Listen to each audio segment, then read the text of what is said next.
I have 51 game design tips and ideas for you from 51 games I've played.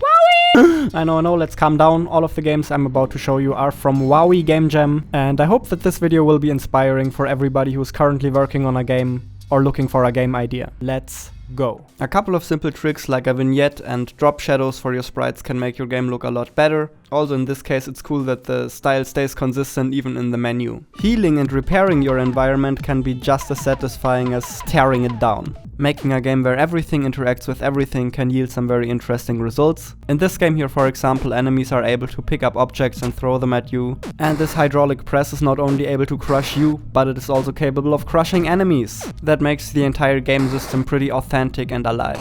Purposefully making something hard to control is an interesting premise, and especially in local multiplayer games it can lead to some very funny situations. It feels surprisingly refreshing to walk around in a game without being constrained by invisible walls. Grid-based can be a very good idea for puzzle games because it makes it easy to give the player feedback on what's going on. You can take activities that are already fun, like coding, and turn them into games to make them even more fun. It is a good idea to let players know what they are supposed to do and to be very clear about that. If you have multiple playable characters in your game, it can be very cool to give them different abilities that synergize with each other. In your tutorial, allow players to make mistakes, but make sure they know what to do after they've screwed up. This text box here doesn't explain to me how the mechanic in this room works. It just tells me how to restart, and I'll be able to figure the rest out myself. If you find a cool, fun, interesting mechanic, then make sure the player has to use it quite frequently. Keep exploring the mechanic and maybe even bring it into your boss fight.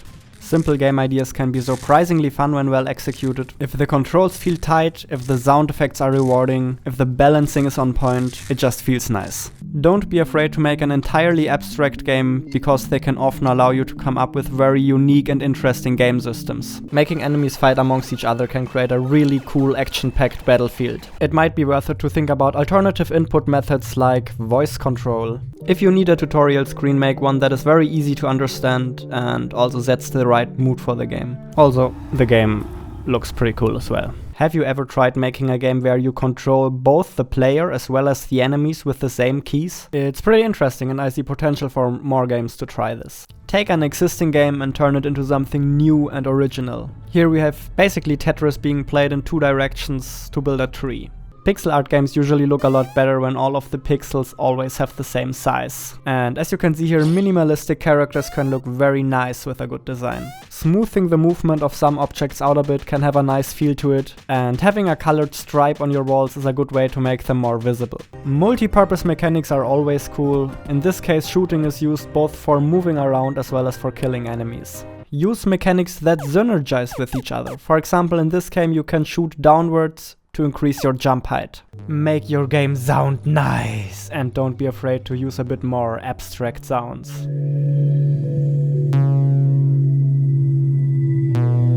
A well-balanced difficulty curve is definitely worth a lot. This game absolutely managed to get me into a flow state, even though it looks so simple.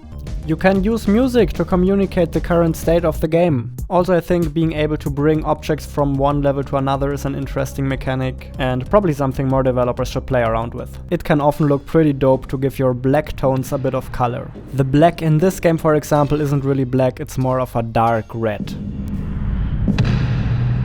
Giving your sprites a simple, bouncy squiggle animation is an easy and cost-efficient way to animate them, and it still makes them feel a lot more alive than having no animation at all. Only being able to influence certain objects indirectly can be a very fun challenge. Using a Zig color scheme is one of the best ways to make a Zig looking game. Usually complementary colors like blue, yellow, blue, orange work pretty well together. Being able to edit a level while playing it feels like a pretty damn cool idea. You know, why is the influence of the player always limited to the player character? Let's expand our thinking. Do not make puzzles hard by making them big. A good puzzle is relatively small in my opinion, so you can see and process all of the information you need at once. There's absolutely nothing wrong with making a super simplistic casual game. In fact, it might even be smart, because these games can be enjoyed pretty much by everybody. Create every single sprite out of a coconut. Doesn't matter which kind of game you're making, I think this is some very universally applicable advice.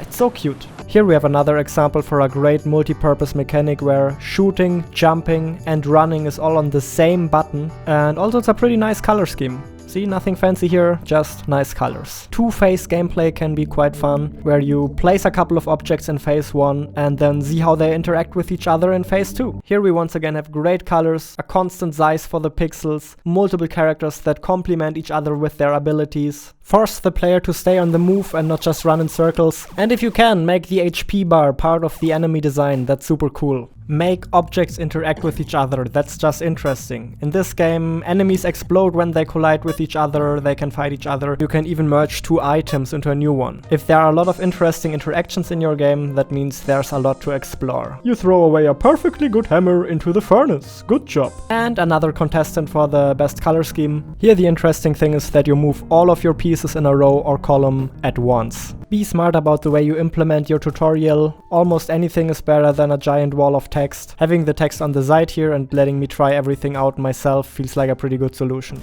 Simply making the player create something beautiful can make for a satisfying game, even if it's not all that challenging. One interesting movement mechanic can be more than enough to create a super interesting game. Yes, grappling hooks have existed before, but you can just give it your own unique twist to make it your own. Speaking of grappling hooks, they don't even need to be used for movement, you can also use them for puzzle solving. Get creative. Big raising numbers are kind of addicting, as clicker games have proven time and time again, and they give you a sense of progression. Health being stored physically in the center of the map instead of showing it in a boring UI interface.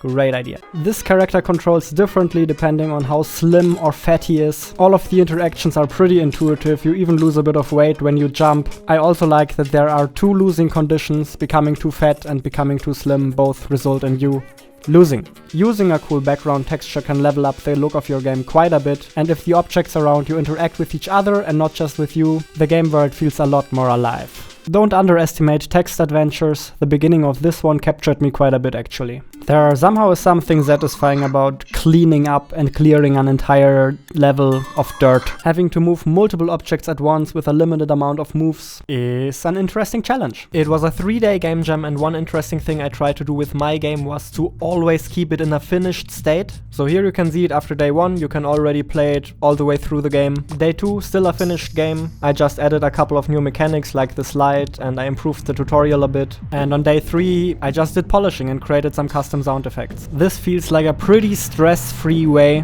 to create your game, because you never need to be afraid that you won't be able to finish. This YouTube channel is all about growing as a game developer and helping you to grow as a game developer.